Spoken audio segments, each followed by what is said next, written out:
There's a fantastic profile of Trevor Noah in GQ. Check that out. I'll dive in over the weekend, and I have massive late-night news coming up. But first, the late-night hosts were talking about Rudy Giuliani reportedly making $20,000 a day helping out President Trump. Jimmy Kimmel said Giuliani denied asking for that much. He said Trump told him, we'll work it out in the end. That's a good strategy. That usually goes well. Whether it be a contractor, a porn star, or the IRS, Donald Trump always pays his debts.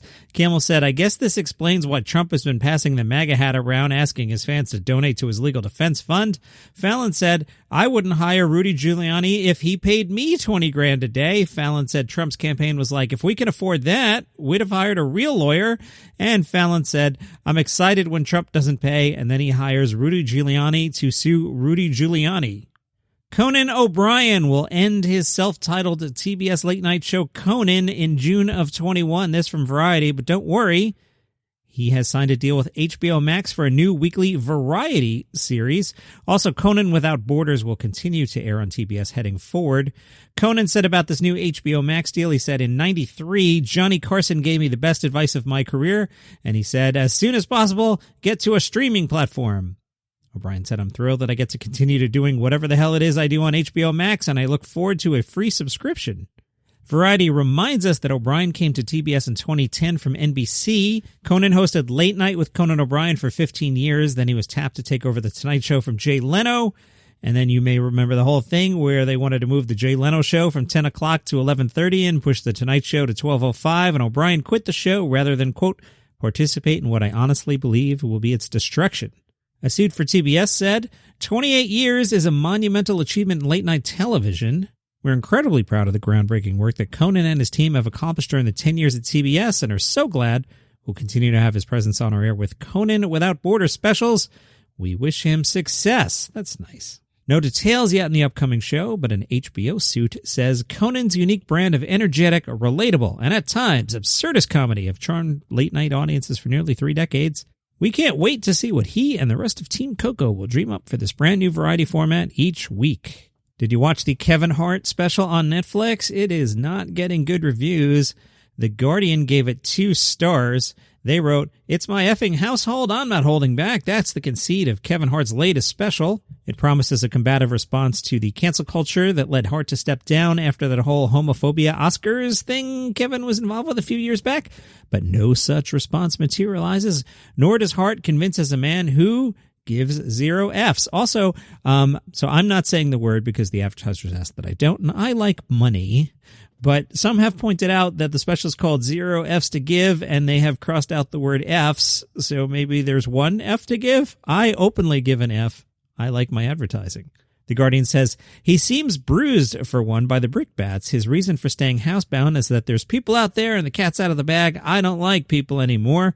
That's because he gets no peace in public, never sure he's not being recorded, filmed, or set up. It's a sad picture, although he uses a strikingly funny analogy comparing the Insta generation to 1980s policing to paint it. One routine complains that his children's school disrespects his level of fame. Another relates how he gets to queue jump at amusement parks, a privilege he tells his kids he has entirely earned.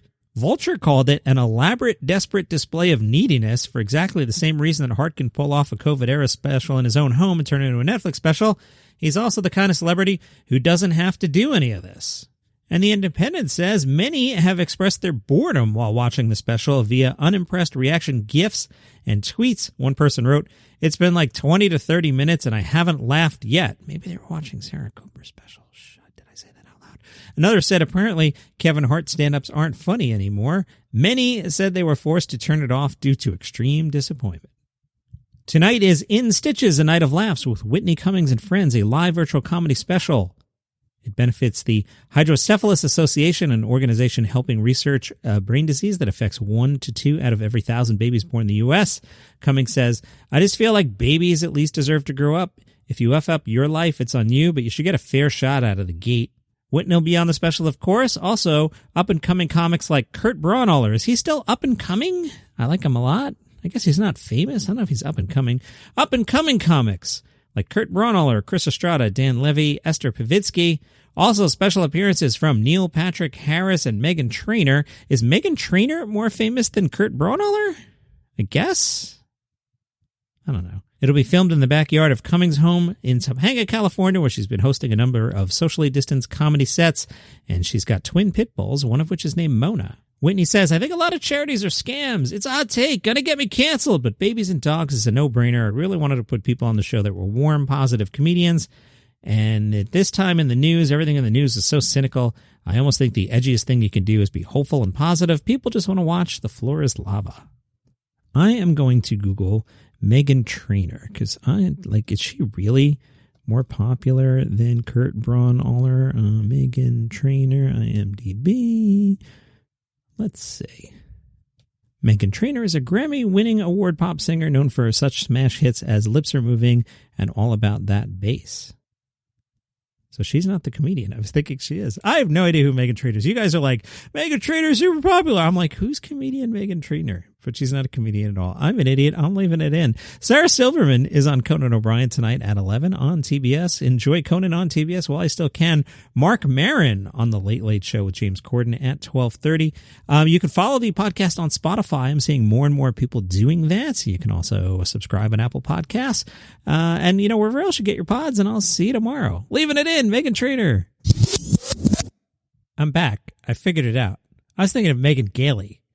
She's a comedian. Megan Gailey has performed on the Conan O'Brien Show, we've come full circle, at midnight, and has a Comedy Central half-hour special. Megan was part of the 2015 New Faces show at Just for Laughs and was a featured performer at South by Southwest, Bridgetown Comedy Festival, and was a writer for the 2017 ESPYs. I'm learning this from MeganGailey.com. Yep, she's a comedian. She is not at all Meghan Trainor, and I don't think she's more popular than Kurt Braunohler. See you tomorrow.